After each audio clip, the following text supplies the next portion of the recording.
Chronicle academy boring road के इस YouTube channel पर आपका स्वागत है। हम ट्राइबल रिवेलियन के बारे में ही बात कर रहे थे, आदिवासी विद्रोह के बारे में, और उसी क्रम में हम आदिवासियों के पृष्ठभूमि के बारे में बात कर रहे थे।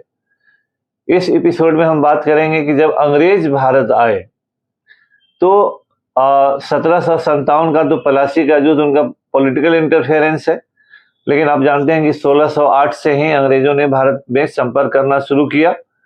सूरत में उनकी फैक्ट्री लगी। 1613 में जहांगीर ने उनको फैक्ट्री लगाने की अनुमति दी, तो जो परमिशन लीगल होता है वो 1613 में मिला।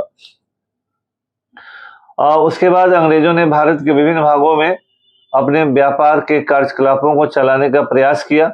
भारत में उनको पुर्तगालियों और डचों से भी संघर्ष करना पड़ा, लेकिन धीरे धीरे दक्षिण भारत से होते हुए बंगाल में भी 1650 के दशक में पहुंच गए और बंगाल में, बिहार में और बिहार के पटना में भी सोरा यानी साल्फ पेट्रे जिसको कहा जाता है, उसमें जो बारूद में मिलाकर उसका इस्तेमाल होता है, उसके व्यापार पर धीरे धीरे उन्होंने एकाधिकार किया और उस व्यापारिक लाभ के दृष्टिकोण से उन्होंने स्थानीय प्रशासन में हस्तक्षेप किया। और जानते हैं कि फिर उन्होंने 1757 के पलासी के युद्ध में बंगाल के नवाब सिराजुद्दौला को पराजित किया।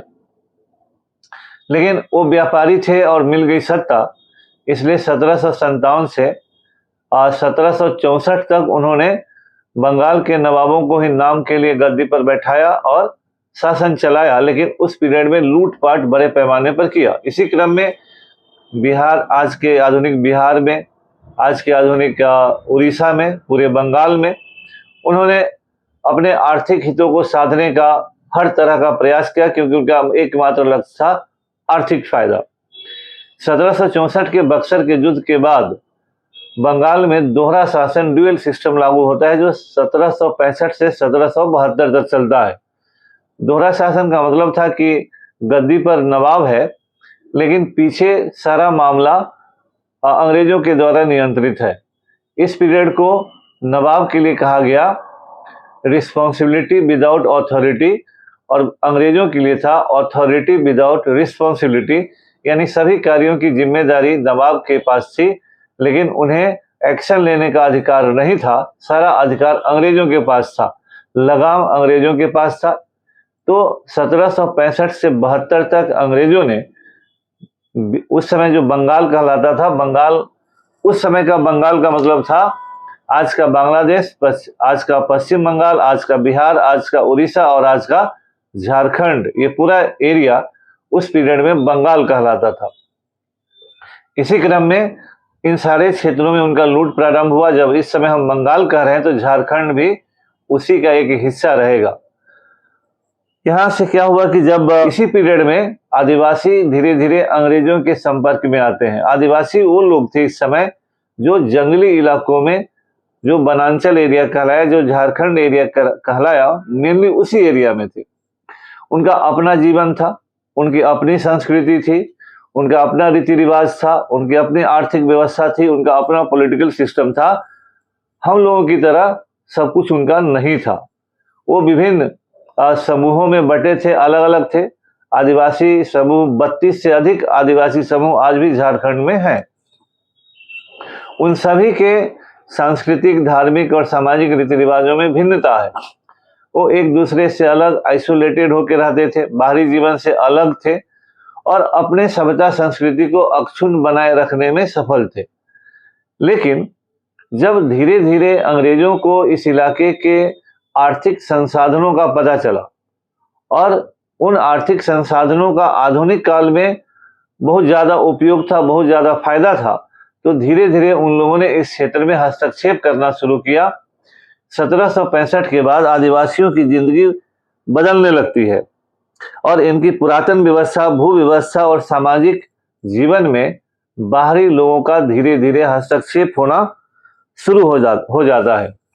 और ये जो सारी दुनिया से अलग, सह अस्तित्व की भावना के साथ और अपने आप को अलग रखने के लिए जो ये लोग प्रसिद्ध थे, उनके उस शांत, स्थिर, बाहरी दुनिया से कटे हुए दुनिया में हस्तक्षेप की शुरुआत हो जाती है। अंग्रेजों का जो एक बड़ा लक्ष्य होता है कि न्यूनतम लागत पर अधिकतम लाभ का प्रवृत्ति, वो आदिवासी इलाकों में इनको ज्यादा सफल होता हुआ नजर आया।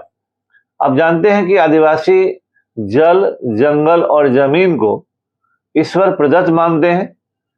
आदिवासियों का मानना होता है कि जो चीज ईश्वर ने दिया है उस पर मनुष्य का नियंत्रण नहीं होना चाहिए।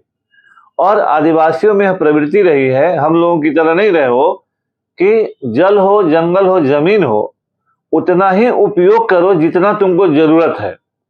अर्थात हमको खाना है 1 किलो तो हम 100 किलो नहीं जमा कर लेंगे, क्योंकि उनका मानना है कि प्रकृति ने सब कुछ दिया है, तो जब प्रकृति में सब कुछ उपलब्ध है तो उसका दुरुपयोग क्यों करें, उसका मिसयूज क्यों करें। अति कुछ भी नहीं किया आदिवासियों में रहा है। यहाँ ही नहीं, जब आप एनसीईआरटी की किताब पढ़ते हैं तो आज के समय में अफ्रीका में हो या दक्षिण अमेरिका में हो, उत्तर अमेरिका में जो मूल निवासी वहां के रहे, सबकी प्रवृत्ति यही रही है कि प्रकृति प्रदत्त चीजें ईश्वर द्वारा प्रदत्त हैं, और ईश्वर ने जब दिया है तो हम उतना ही उपयोग करें जितना हमको जरूरत है। लेकिन अंग्रेजों का क्या था, दूसरे लोगों का क्या था कि उन प्राकृतिक संसाधनों का शोषण करके आर्थिक लाभ कमाना। तो दोनों के अप्रोच में अंतर होगा। आदिवासी या मूल निवासी चाहेगा कि प्राकृतिक संसाधन अक्षुण्ण रहें, बचे रहें, ताकि हम उसका अनवरत उपयोग करें।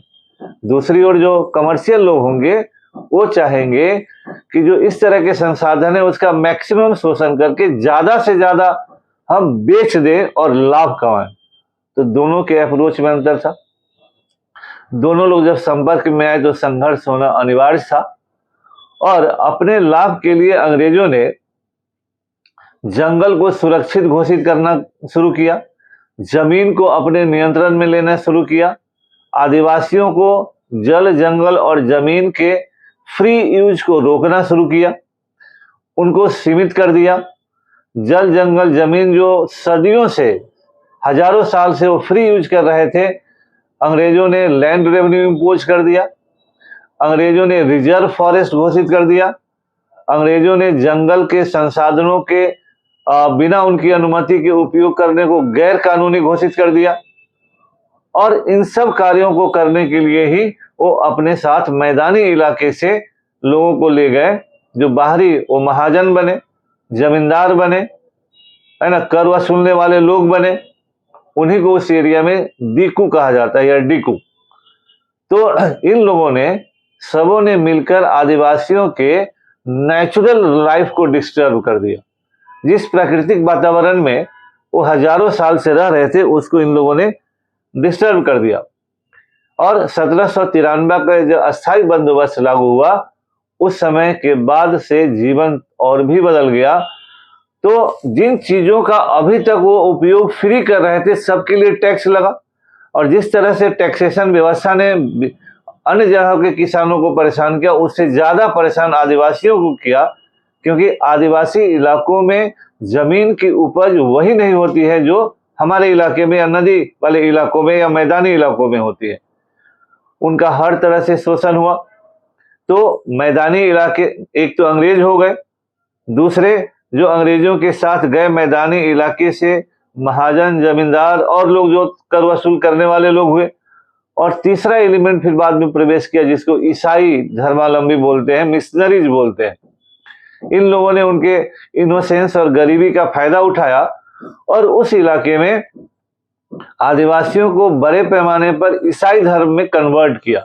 आज भी देखेंगे कि जितना हमारे देश में आदिवासी इलाका है, आधा से अधिक इलाके ईसाई धर्म में कन्वर्ट कर चुके हैं। क्योंकि उस इलाके में ब्राह्मण धर्म के लोग कभी गए नहीं, तो आदिवासी मिशनरीज को वो इलाका फ्री मिला और कन्वर्सन का रेट वहां बहुत ज्यादा हुआ। झारखंड देखिए, छत्तीसगढ़ देखिए, महाराष्ट्र देखिए, या नॉर्थ ईस्ट का देखिए, वहां तो ट्राइबल एरिया में 90% से अधिक लोग कन्वर्ट कर चुके हैं क्रिश्चियनिटी में। तो धीरे धीरे महाजन लोग, लगान वसूलने वाले लोग, व्यापारी लोग, इन लोगों को सहयोग करने के लिए पुलिस अधिकारी बनाए गए, वहां प्रशासनिक स्ट्रक्चर खड़ा किया गया। इन सभी लोगों ने मिलजुल कर आदिवासियों के जीवन को पूरी तरह से उद्वेलित कर दिया, पूरी तरह से डिस्टर्ब कर दिया, और इसी का परिणाम है सतत आदिवासी विद्रोह, जो आगे चलकर हम लोग देखेंगे। सभी के कंबाइंड फैक्टर के कारण आदिवासियों ने लगातार विद्रोह किया, और एक एक करके विद्रोह को हम लोग देखेंगे। धन्यवाद।